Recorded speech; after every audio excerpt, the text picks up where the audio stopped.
all of this humiliation, all of this oppression, etc., has one goal and one goal only: to have the Palestinians gone. We've got a great guest for you guys on the revolution here. Khalil Sawyer is executive director and founder of Agora Initiative, a political analyst focused on Palestinian-Israeli conflict. He's also Christian Palestinian. Khalil, welcome to the show. Thank you, Frank, for having me. Looking forward to our conversation. Yeah, absolutely. So first, tell me where your family's from. So my family is from Gaza. I was born and raised in the Gaza Strip up until the 2010, 2009, 2000 war, and then I left in 2010. Lived in the West Bank for the last 11 years, and then I moved to the US in 21. My family remains in Gaza, at least part of it remains there. My father and younger sister were killed during the Israeli genocide in Gaza. And my mother and my younger brother are right now in Egypt. They were evacuated from Gaza. So let's start with how was it growing up in Gaza? I'm just curious generally overall, before this last war began, obviously, well before that. So, people assume that before the last war, before October 7th of 2023, things were really easy in Gaza. But the truth is, since I became, aware that about this word, I have been really living in a crisis after crisis living in Gaza. I remember my first memory of interacting with the issue of the Israeli-Palestinian conflict and the occupation is when the Israeli Air Forces start bombing Gaza in 2001. During the beginning of the Second Intifada, I was just a child and was terrified by the bombing. And I remember very vividly how terrifying that experience have been. And since then, I haven't had a week or a year in my life in which the Israeli Air Forces haven't bombed Gaza or that they've killed people. And not only were we dealing with the reality of the Israeli occupation bombing, but before 2005 too, we had about 8,000 settlers in Gaza Strip that literally controlled the life of 1 million Palestinians who lived there. Back then, we were millions. Right now, we're 2 million people.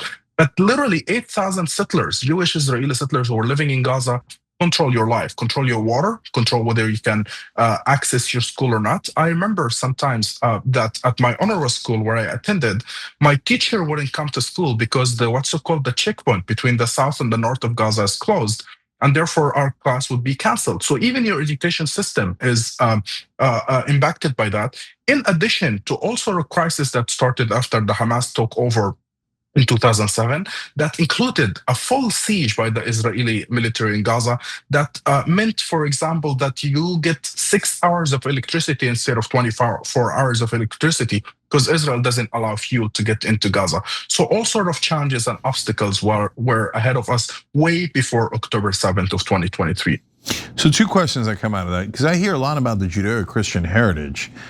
So in the midst of the bombings between 2001 and today, that's quarter of a century of bombings, did they say, now remember, our Christian brothers and sisters are not going to be affected by these bombs. They're not going to be affected by any of these blockades. We're just going to, like they have Iron Dome for themselves. Did they create any kind of Iron Dome for Christians in the occupied territories, or did you guys have to suffer the same fate as everyone else? The unfortunate reality is that the answer simply is no. We haven't been receiving any privileges or protections by the Israelis. We are killed just like our Muslim brothers and sisters there. And that didn't start even with the Second Intifada, but even before that, in 1980s, when the First Intifada, which was largely peaceful protest against the Israelis, there is a really known story in Gaza in which this one guy, his last name is Tarazi in Gaza, that was walking down the street next to a protest. The Israeli military stops him and beat him to death. A Christian man, an Orthodox Christian guy in Gaza in the 80s was beaten to death for walking next to a protest in Gaza.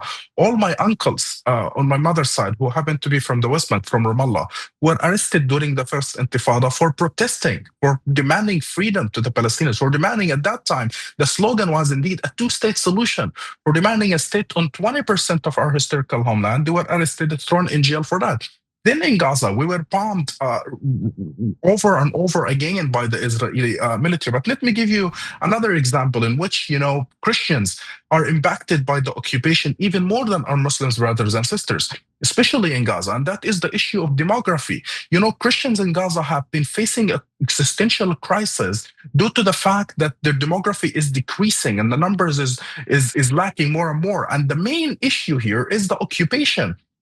Because Christians in Gaza are not allowed to marry anyone but Christians because that's a religious duty, obviously, for Christians, and also Muslims who don't want to marry Christians because that's how it works over there. If you're a Christian and you want to marry someone from the West Bank in Gaza, you're not allowed to bring your wife to the West to Gaza or vice versa. But even if you want to marry, let's say, an American Christian or a Polish Christian or Egyptian Christian, you're not allowed to bring your wife into Gaza. And this engineering of demography in Gaza and in the West Bank have made a lot of Christians leave their homeland. And the same thing right now is happening in the West Bank. And you could look, I lived in the West Bank and I studied theology at Bethlehem Bible College, not really far from Jerusalem. And I couldn't visit the holy sites in Jerusalem because of the Israeli occupation restrictions. So I hear in American media all the time that the Muslims are the real problem and that they're the ones driving out the Christians from the occupied territories and the rest of the Middle East, and that Israel is their friend. And but you know what? They can't protect them from all those dirty terrorist Muslims. And I don't know what the reality is. You lived there, I didn't. So what's the reality? So I can tell you what the numbers says first, and then I can tell you my personal experience. So on numbers, the Palestinian Center for Surveys and Policies, run by Dr. Khalil Shaqaqi, has asked this question to about 1,000 Palestinian Christians, which is a sample in which the error for the number would be like a -3 error. So this is a very accurate numbers, and all the people who asked the questions were Christians, and they made sure they're Christians to make sure we get the right results. So number one for the reasons why Christians are leaving Palestine, that includes East Jerusalem, West Bank, and Gaza, was given due to economical difficulties caused by the occupation. Number two is due to the Israeli occupation forces violent toward them. Number three is due to Israeli settler terrorism that is fighting Christians over and over again. And then when it comes to the whole question of the Muslims, they found that majority of Christians in Palestine don't feel threatened by the Muslims, but they found that a significant minority feel threatened, and that is concerning in itself. About 40% feel that there is certain level of faith, and that's concerning, but it's not by any measure the majority of issues. That being said, that's different than asking a question about, how they feel toward what so-called Islamist movements like Hamas and others. For example, the same survey find about 65% of Christians feel threatened by the existence of Islamist groups. And why they feel threatened by what so-called Islamist groups? Because basically, we do have a secular nationalism in Palestine, a secular government that is the Palestinian Authority, under which Palestinian Christians are treated completely equally. Under another, political parties such as Hamas and Islamist and others, although they wouldn't persecute Christians per se, but they would Islamize the public square, and that makes Christians feel unsafe to a certain level. So that has been the numbers. These are the actual numbers. And I can tell you from my personal experience. I lived in Gaza all my life, and it's a majority Muslim area. I did face sometimes like stupid, ignorant questions from certain Muslims. It's the same as growing up like a Jewish person in the South in America. Probably people would ask you and look at you and ask you like, dumb questions. However, I haven't faced any hatred overall by the Muslims there, but I did face certain level of pressure toward Islamization after the Hamas takeover. That's not good, and Christians obviously don't support an Islamist group. But the whole argument that the Muslims are the problem for the Christians in the region cannot pass the any rigorous test. So yeah, I want to ask two questions about that. So I totally get what you're saying. So for example, I grew up Muslim, but I'm atheist now. So I wouldn't really want fundamentalist Muslims running the place I live either, right? And so that's Hamas, as opposed to, as you're saying, the Palestinian Authority, which is not fundamentalist Muslim, that runs the West Bank, right? And so that makes perfect sense. So, but between Hamas, which is already bad enough, right, and the Israeli settler terrorists that you mentioned earlier, which one causes more problems for Palestinian Christians? I would answer simply, it's the Israeli settler terrorist. And I tell people that even like, I would go even farther than this, Young, and would say that I would rather live under Hamas regime, despite it being authoritarian, despite it being brutal. And I've been in Hamas jail 3 times as a child, twice for political activism and once for like religious blasphemy. I would still prefer to live under Hamas, despite all of that, to live in apartheid Israel. In apartheid Israel, and not to that's not even the settlers, you are subject as Palestinian and as a Christian to be killed any point by an Israeli military in the West Bank under the Israeli rule, because easily being Palestinian means you are guilty until proven innocent. I can tell you numerous times of Israeli occupation forces stopping me in the West Bank, stripping me naked, beating me up, throwing me on the ground, knowing that I'm Christian and I have a cross tattoo on my hand, and they don't care and they don't really care about all of these. So this is on the government level.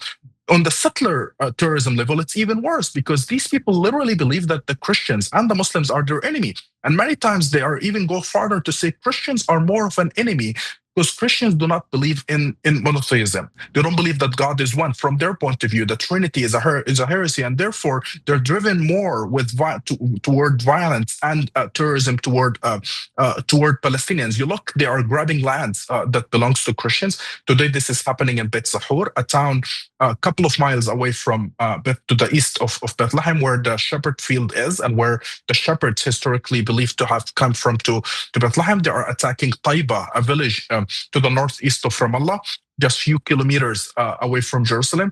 So there is no debate here that, unfortunately, the Israeli system and the Israeli terrorists are much worse than Hamas. And that not to say that Hamas are good. And I'm on the record saying all the time that Hamas are terrible and I don't want them to rule me. Yeah, that makes perfect sense. So is there ever any justice when Christians are attacked in the ways that you describe? Because I've seen some of the stats from the West Bank in particular, and the numbers seem to indicate that no one's ever arrested and faces justice. But I don't know what your experience is. Let me tell you a story that didn't happen to me, but happened to people who we know. In the town of Birzeit, that's a town very close to Ramallah, historically Christian town. The Christians have been there since the time of Christ. A few weeks ago, Jewish Israeli settlers attacked this older woman, and when they attacked her, and tried to beat her up, she prayed, and she made the mark of the cross, the mark that we all grew up doing as Middle Eastern Christians. And they looked at her and they said, "You're Christian. What are you doing here? That's our land. Go back to France or wherever you're coming from." Here are these settlers coming from Poland or the United States or Russia, wherever they're coming from, looking at Christians that have been there, their ancestors have been there for thousands of years, and telling them to go back to France, wherever. These people are not arrested. The settlers who picked up this woman, and who was arrested? The two sons of this elder woman who tried to defend her. They tried to defend their mom. The Israeli military came and arrested those people. So no, by no means there is any issue where people are arrested, especially in the West Bank when it comes to violence. Now, this is one category of violence that we're talking about. There is another category of violence and persecution. I would call it persecution of Christian that's happening in Jerusalem. And that's different, because Jerusalem is officially, by Israeli law, is annexed as part of Israel. That is, quote unquote, the capital of Israel, according to Israeli law. And there are settlers and Jewish extremists spitting on Christians, and they believe that it's their duty to spit on the Christians and on their crosses. And it's happening daily, especially at the Armenian quarter in Jerusalem. And none of them has been arrested. Now, this specific issue when it comes to Jerusalem, it used to be a little bit better before this government. Like, I'm not that to say that Israel was ever really good to Christians, it's been always terrible. But on this specific issue, in Jerusalem, for example, the previous government would have perhaps tried to arrest some of these people. But today we have the Minister of Security in Israel, that is Mr. Ben-Gvir. He actually believes that these people have the right to spit on Christians, because in his mind, that this is a religious duty for them, and he's not arresting any of them. So there is a real issue with Israel, and there is, in my mind, there is a clear system of Jewish supremacy, where if you are Jew, you get all the rights. Or if you are not a Jew, you get no rights.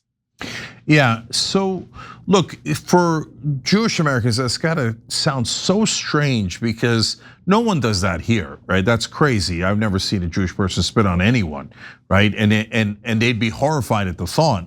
And so my guess is that they probably will have trouble believing that that happens. And Mike Huckabee in his interview with Tucker Carlson said, "Oh no, this very rarely happens. It's no big deal, and Christians are welcome overall." And so, is Huckabee lying about that? I mean, because you said it happens every day. Like, how often does it happen? I assume it's the religious fundamentalists, not all the Israelis. And I was going to ask you if they're getting arrested, but if they're not getting arrested, are these guys crazy? Because that's going to drive away all Christian tourism.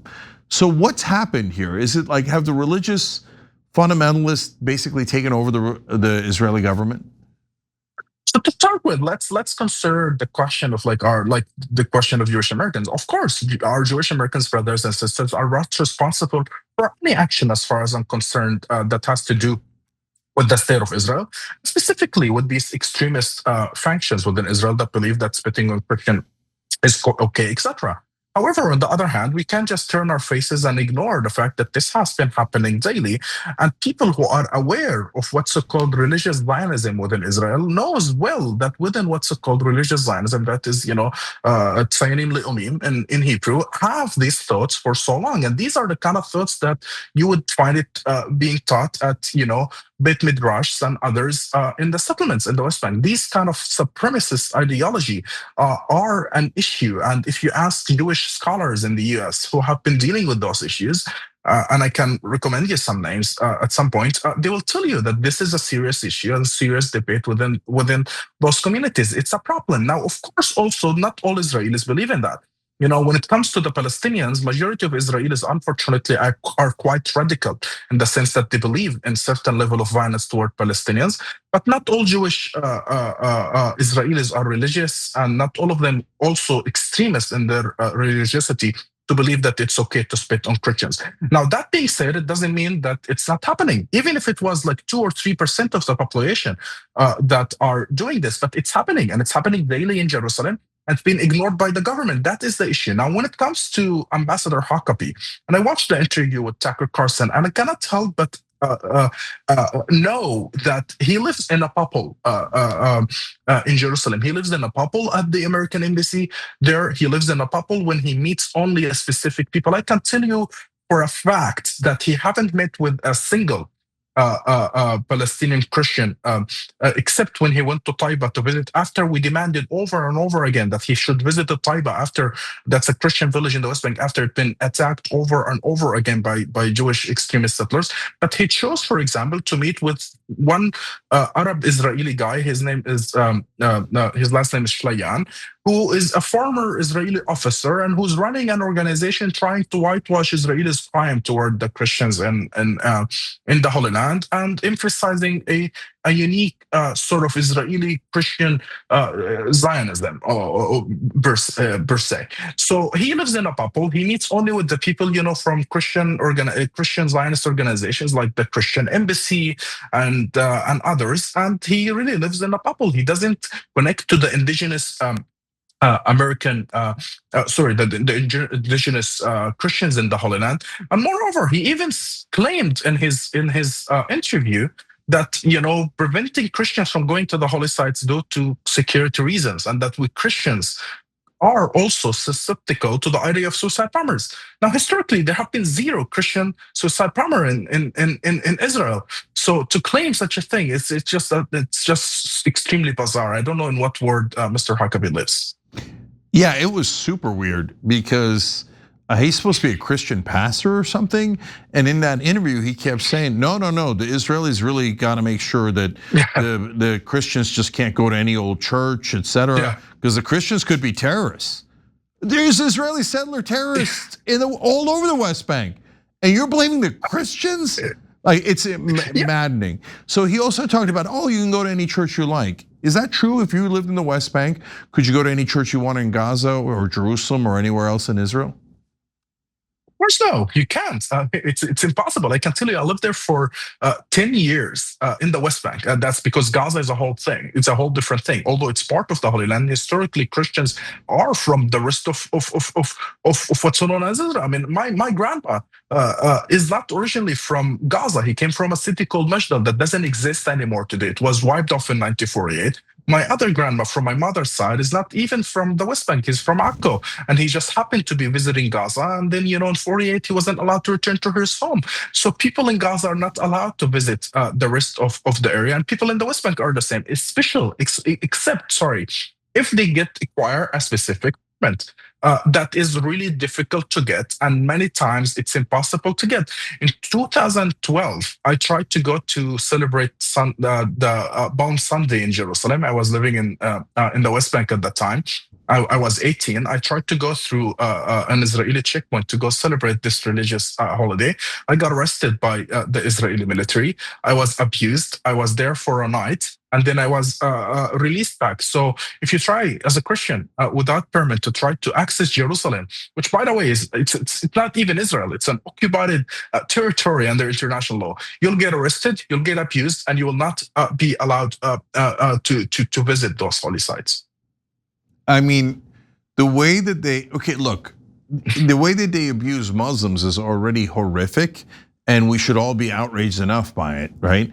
Absolutely. But when American Christians are forced to finance Israel, which has now turned into this religious fundamentalist kind of terror state that bans Christians from going to churches, humiliates them, arrests them, spits on them, etc.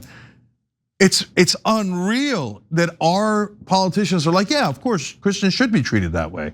They're not precious Israelis. I mean, it's one thing for the Israelis to have like a supremacist point of view about themselves, but what's really weird is American politicians having a view that Israelis are supreme over Christians and others. So it's just so frustrating. But I want to turn back also to more mundane problems, because you mentioned in the beginning, because of the blockade of Gaza, you guys were having massive economic problems, only able to get 6 hours of water, etc. But the Israelis tell us, and the American media repeats this propaganda as if it's true. Well, we left Gaza. We left Gaza, so Gaza was free to run itself, and all of the problems in Gaza are because of the Palestinians. We had nothing to do with Gaza at all. Is that true? It's actually the opposite, because the way they withdraw from Gaza, and that's well recorded historically, is that when they wanted to withdraw, when Ariel Sharon wanted to withdraw, the entire logic is that we're going to withdraw from Gaza and focus our settlements on the in the rest of the West Bank and expand there. That's one. The second thing, they refused to sit in negotiation table with Abbas, President Abbas at the time, and make it look like the good guys, the guys who believe in peace and coexistence, etc., can win and can get some concession. They said we are withdrawing. At the same time, we're not negotiating two-state solution, etc. We're continuing the siege, and we're continuing to control every single element of your life in Gaza. I'll give you an example.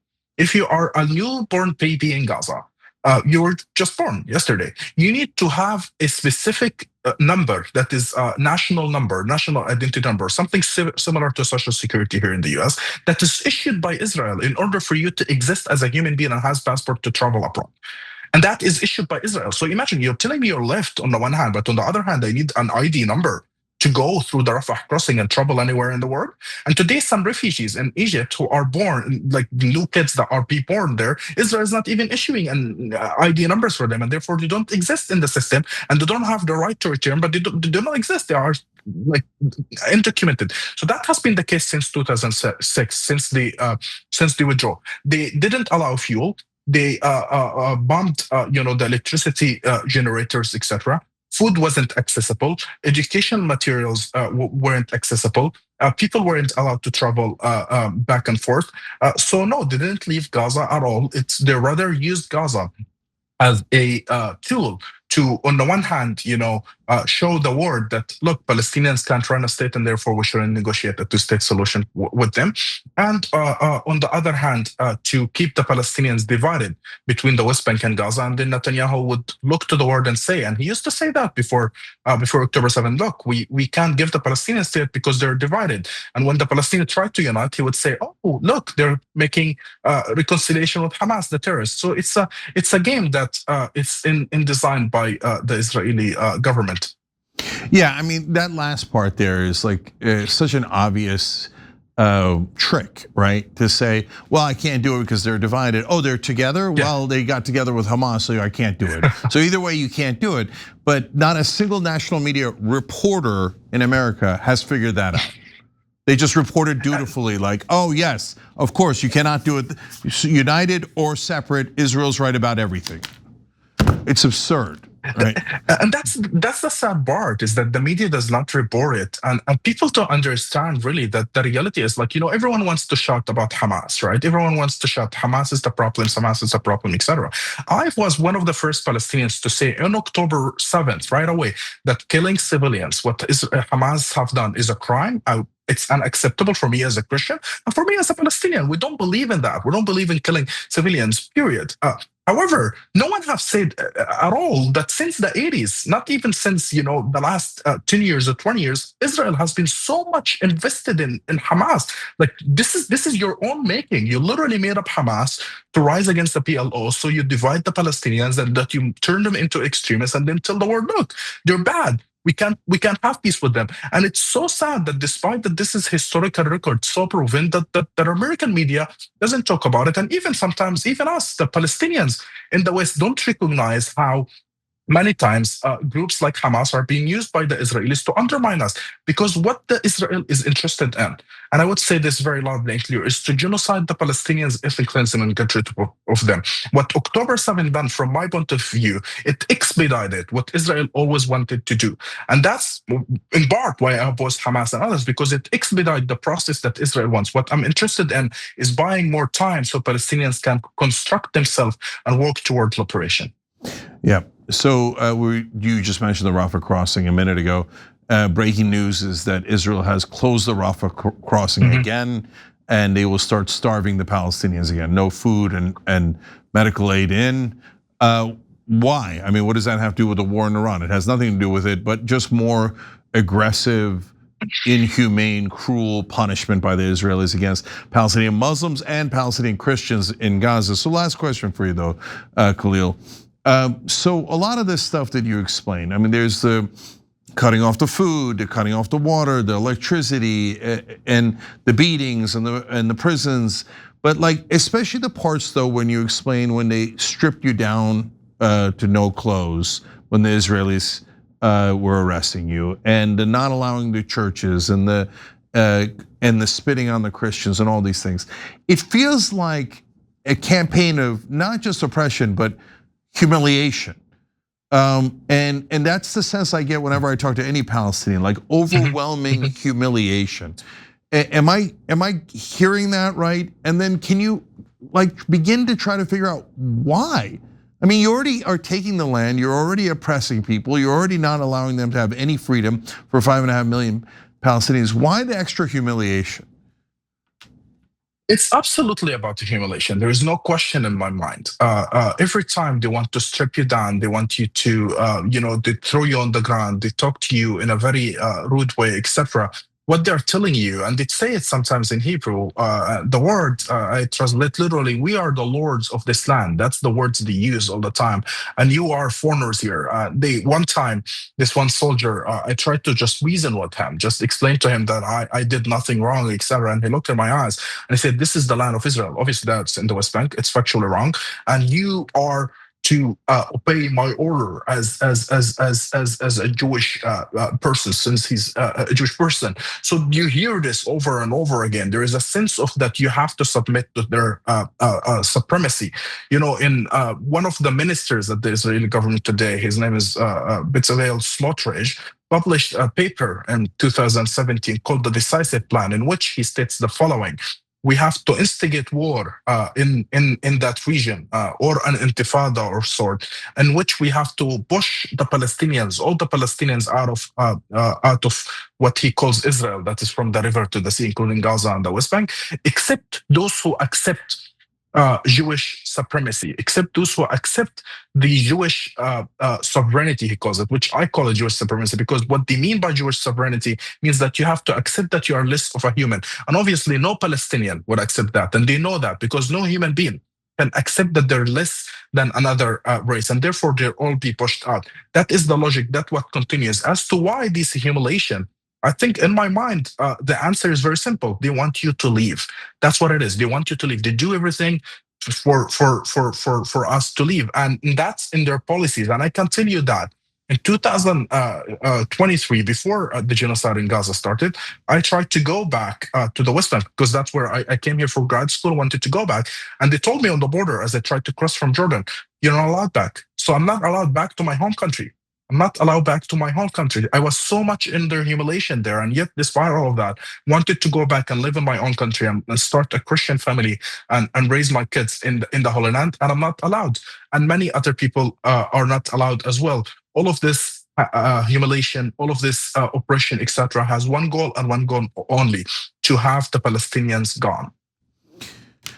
Yeah, to tell Christians they can't go back to Bethlehem or Nazareth, that they don't belong, that they're inferior there, and they must accept the supremacy of the Israelis.